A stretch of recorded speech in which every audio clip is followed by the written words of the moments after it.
나는 인생을 잘 살아온 걸까? 70세가 넘은 지금 나는 성공한 걸까? 인생의 황혼기에 서면 우리 모두는 스스로에게 이 질문을 던지게 됩니다. 60세를 넘기고 나니 깨닫습니다. 젊었을 때 성공의 기준이었던 돈, 명예, 지위는 더 이상 중요하지 않다는 것을요. 80세 된 한 어르신이 조용히 말했습니다. 70세에 이것 하고 있으면 성공한 거야. 돈, 집의 크기보다 단 하나 이것만 있으면 성공한 인생이야. 우리는 깨닫습니다. 진짜 성공은 우리가 생각했던 것과 완전히 다른 곳, 내면의 평화와 관계의 질에 있다는 것을요. 더 놀라운 건 대부분의 사람들이 이 진실을 놓치고 산다는 겁니다. 오늘은 70세에 이것을 하고 있다면 성공한 인생이라는 5가지 핵심 지혜에 대해 말씀드리겠습니다. 1. 70세에 진심으로 웃을 수 있다면 성공한 인생입니다. 우리가 인생의 이른 고개를 넘어섰을 때, 즉 70대에 접어들었을 때를 한번 상상해 볼까요? 아침에 눈을 떴을 때 거울에 비친 여러분의 모습은 어떤 표정을 짓고 있나요? 혹시 후회나 걱정으로 굳어진 얼굴은 아닌가요? 아니면 오늘 하루에도 감사하며 잔잔한 미소를 짓고 있나요? 여기 72세의 동수 씨가 있습니다. 서울 강남의 아파트 2채, 은행 예금 10억, 자식들까지 모두 번듯하게 성공했으니 남들이 보기엔 완벽한 성공의 주인공이었습니다. 하지만 동수 씨는 평소에 잘 웃지 않습니다. 아침에 일어나도, 밥을 먹어도, 심지어 친구들과 함께 있어도 그의 얼굴은 늘 무표정이었습니다.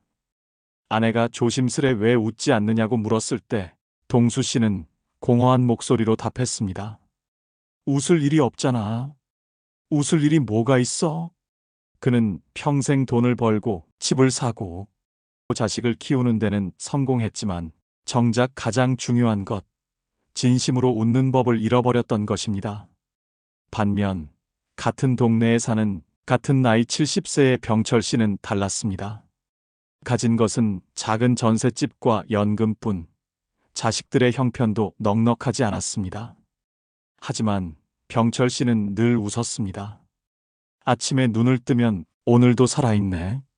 감사하며 웃었고 평범한 밥상에도 이게 이렇게 맛있어. 라며 웃었습니다. 어느 날 공원 벤치에서 마주친 동수 씨가 물었습니다. 자네는 항상 뭐가 좋다고 그렇게 웃어? 가진 것도 크게 없으면서.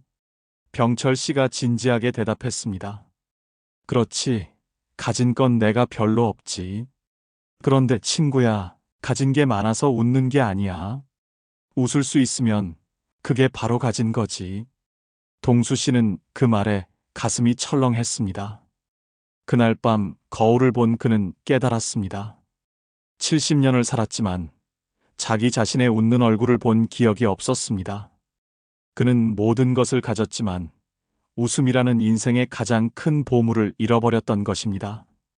이러한 이야기는 과학적 진실로 증명됩니다. 미국 하버드 대학교가 75년 동안 724명의 남성을 추적한 인류 역사상 가장 긴 행복 연구는 명확한 결론을 내렸습니다. 행복한 노년을 보낸 사람들의 공통점은 돈도 명예도 아닌 바로 웃음이었습니다. 연구를 이끈 로버트 월딩어 박사는 이렇게 말했습니다. 웃음은 행복의 결과가 아니라 원인입니다.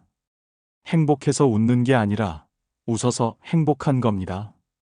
70세에 진심으로 웃을 수 있다는 것은 인생의 진짜 비밀을 안 사람의 지혜입니다. 진정한 성공은 얼마나 많이 모았느냐가 아니라 얼마나 자주 웃을 수 있느냐에 달려 있습니다. 70세에 진심으로 웃을 수 있다는 것은 이미 인생의 가장 깊은 비밀을 깨달은 사람의 지혜입니다. 그들의 삶은 단순합니다. 바로 이것입니다. 아침에 눈을 뜨면 오늘도 살았네 하고 감사하며 시작하고 일상 속 작은 일들에서도 웃음을 발견하는 것. 그리고 가장 중요한 것은 지나간 과거의 후회에 얽매이지 않고 지금 이 순간을 즐기는 것입니다. 이렇게 웃음이 가득한 삶에 대해 고대 유대인의 지혜인 탈무드는 오래전부터 이야기했습니다. 웃음이 있는 집에는 복이 온다.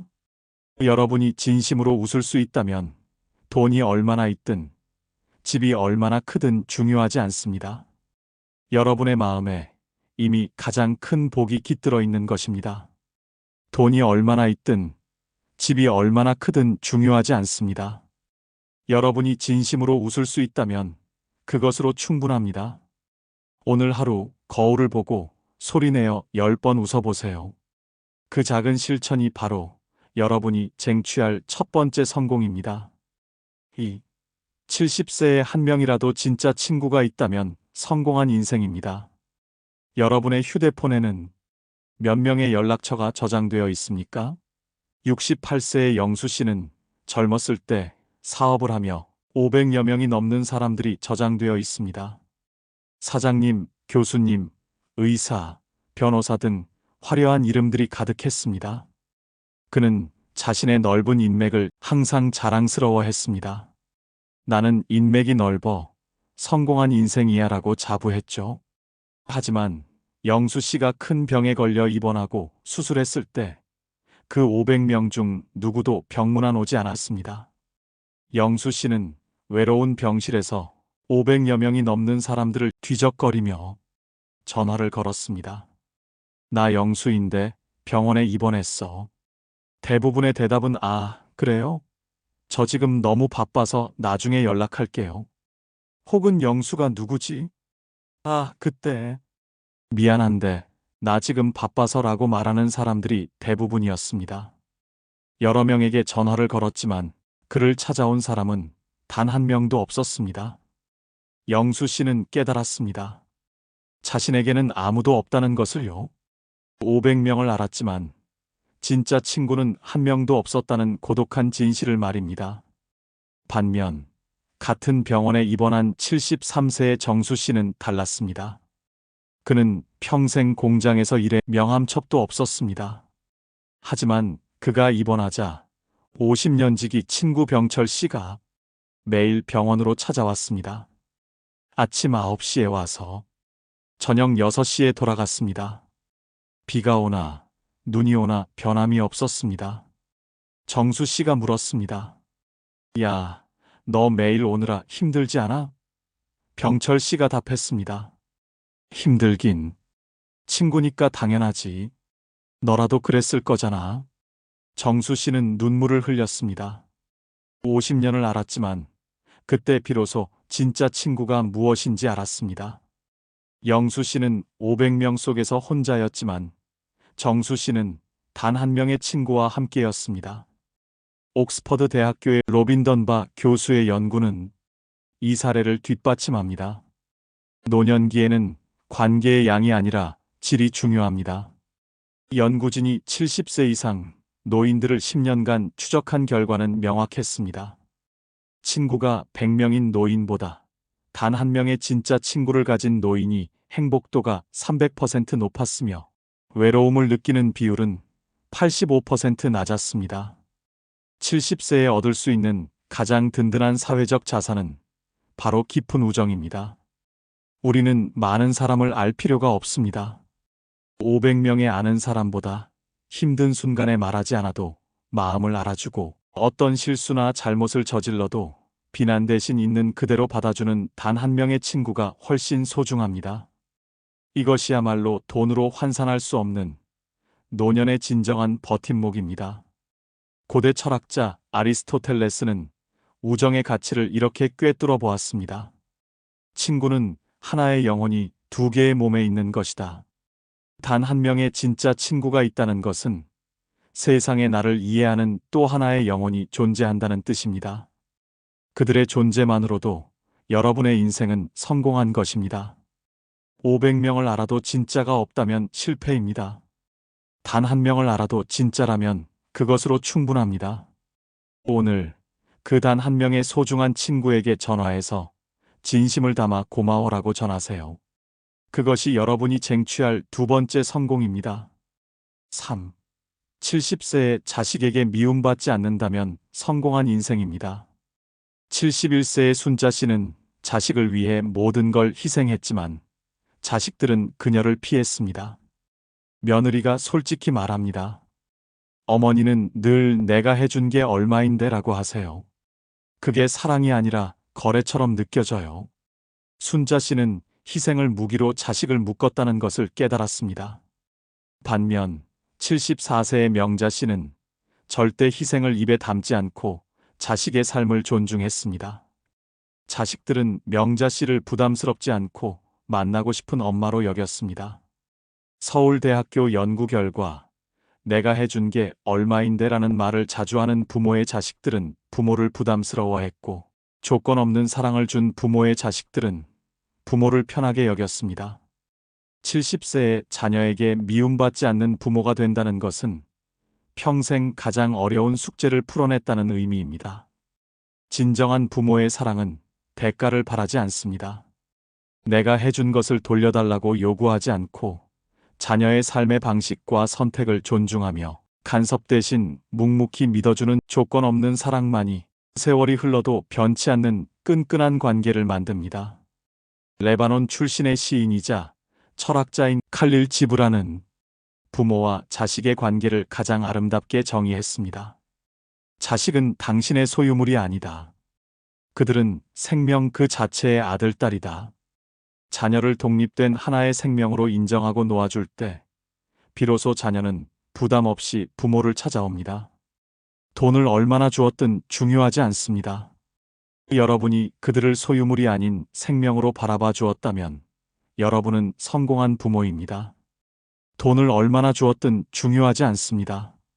자식이 여러분을 편하게 생각한다면 그것으로 충분합니다. 오늘 자식에게 조건 없는 사랑을 담아 사랑한다고 말하세요. 4. 70세에 아직도 배우고 있다면 성공한 인생입니다. 여러분은 스스로에게 이런 말을 해본 적이 있습니까? 나는 이제 늙었어. 배울 나이가 지났어. 여기 76세의 동철 씨가 있습니다. 그는 배움을 멈춘 사람이었습니다. 손주가 스마트폰 사용법을 가르쳐 주려고 해도 나는 그런 거 못해라며 거부했고, 아내가 새로운 취미를 권유해도 나는 이제 늙어서 안 되라고 했습니다. 동철 씨의 하루는 매일 똑같았습니다. 똑같은 시간에 일어나 똑같은 음식을 먹고 똑같은 TV를 보며 시간을 보냈습니다. 그의 삶은 점점 무기력해졌고 아침에 눈을 떠도 할 일이 없어 하루가 지루하고 의미가 없어 보였습니다. 그는 10년 전의 자신과 똑같았습니다. 아니, 오히려 정체를 넘어 퇴보하고 있었습니다. 반면 같은 동네의 78세 병수 씨는 달랐습니다. 그는 70세라는 나이에 기타를 배우기 시작했습니다. 처음엔 굳은 손가락이 말을 듣지 않아 힘들었지만 매일 30분씩 꾸준히 연습했습니다. 3년이 지난 지금 그는 간단한 노래를 연주할 수 있게 되었고 요즘은 손주와 영어로 대화하고 싶어 매일 아침 30분씩 영어 단어를 외우고 유튜브 강의를 듣습니다. 병수 씨의 하루는 늘 바빴고 그의 얼굴에는 생기가 넘쳤습니다. 그는 말합니다. 배우니까 살아있는 느낌이 들어요. 어제 나보다 오늘의 내가 조금 더 나아진 것 같아요. 그게 좋아요. 동철 씨는 그런 병수 씨의 활력이 부러웠습니다. 자신은 늙어간다고 멈춰섰는데 78세인 병수 씨는 매일 발전하고 있었습니다. 이러한 현상은 과학적으로 입증된 사실입니다. MIT 노화연구소에서 70세 이상 노인 1,000명을 15년간 추적한 획기적인 연구가 있습니다.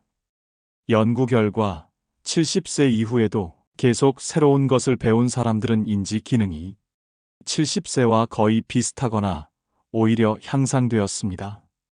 그러나 배움을 멈춘 사람들은 인지 기능이 평균 35%나 저하되었습니다.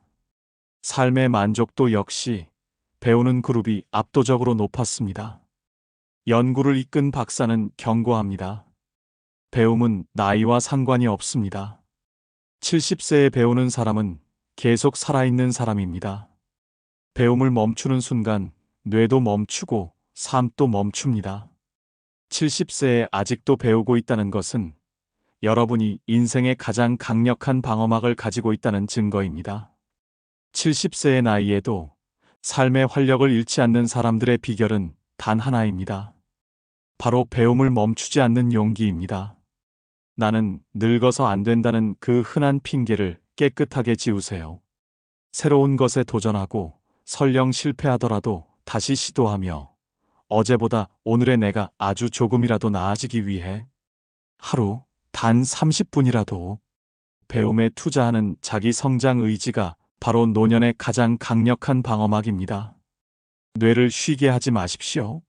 미국의 정치가이자 발명가였던 벤저민 프랭클린은 이 투자의 가치를 이렇게 역설했습니다. 배움에 투자하는 것은 언제나 최고의 이자를 낸다. 배움은 여러분의 지갑을 채우지 않을지 몰라도 여러분의 뇌와 마음에는 상상할 수 없는 활력과 행복의 이자를 돌려줄 것입니다. 완벽하게 잘할 필요는 없습니다. 배우려는 마음만 있다면 여러분은 이미 성공한 인생입니다. 완벽하게 잘할 필요는 없습니다. 피카소처럼 90세에도 그림을 그릴 수 있다는 배우려는 마음만 있다면 여러분은 성공한 인생입니다. 70세에 후회 없이 잠들 수 있다면 성공한 인생입니다. 73세의 명숙 씨는 밤마다 과거를 후회하고 자책하며 잠 못 이루었습니다. 과거를 붙잡고 있으니 마음이 쉬지 못해 매일 피곤했습니다. 반면 77세의 정자 씨는 평화롭게 잠들었습니다. 그녀는 그때는 그게 최선이었어. 오늘 하루 최선을 다했어. 후회 없어라고 인정하고 놓아주었습니다. 호주 멜버른 대학교의 연구는 수면의 질이 삶의 만족도와 직결됨을 보여줍니다. 과거를 후회하는 사람들은 수면 시간이 짧았지만 오늘에 감사하는 사람들은 깊은 잠을 자고 삶의 만족도가 최고였습니다. 수면은 몸을 쉬는 것이 아니라 마음을 쉬게 하는 것입니다. 70세의 진정한 성공은 밤마다 후회 없이 평화롭게 잠들 수 있는 능력에서 완성됩니다. 밤마다 과거의 실수와 잘못을 되짚으며 괴로워할 필요는 없습니다. 어제의 나는 그때 그 상황에서 최선을 다했음을 인정하고 놓아주어야 합니다. 그리고 잠들기 전 스스로에게 담대하게 선언하십시오. 오늘 하루 최선을 다했어. 후회 없어. 이 한마디가 여러분의 마음을 쉬게 합니다. 수면은 몸을 쉬는 것이 아니라 마음을 쉬게 하는 것입니다. 로마의 황제이자 철학자였던 마르쿠스 아우렐리우스는 인간의 괴로움의 근원을 정확히 짚었습니다. 과거와 미래는 우리를 괴롭히지만 현재는 우리를 평화롭게 한다. 지나간 과거를 후회하거나 오지 않은 미래를 걱정하지 마십시오. 오직 오늘에 집중하고 오늘 하루 최선을 다했다면 여러분의 잠자리는 가장 평화로운 안식처가 될 것입니다. 후회 없이 잠들 수 있다면 여러분은 인생을 제대로 산 사람입니다. 완벽한 인생을 살 필요는 없습니다. 후회 없이 살면 됩니다. 오늘 밤 침대에 누워 스스로에게 속삭이세요. 오늘 하루 최선을 다했어. 후회 없어. 그게 바로 성공입니다. 세네카는 말했습니다. 인생의 길이가 아니라 깊이가 중요하다. 돈이 없어도, 집이 작아도, 명예가 없어도 좋습니다. 진심으로 웃고, 진짜 친구가 있고, 자식과 사이가 좋으며, 아직도 배우고 후회 없이 잠든다면 여러분은 성공한 인생입니다. 그것이 바로 진짜 성공입니다. 소크라테스는 말했습니다. 잘 사는 것이 오래 사는 것보다 중요하다. 70세든 80세든 지금부터 시작하세요. 웃으세요. 사랑하세요. 배우세요. 평화롭게 잠드세요. 그것이 바로 진짜 성공입니다.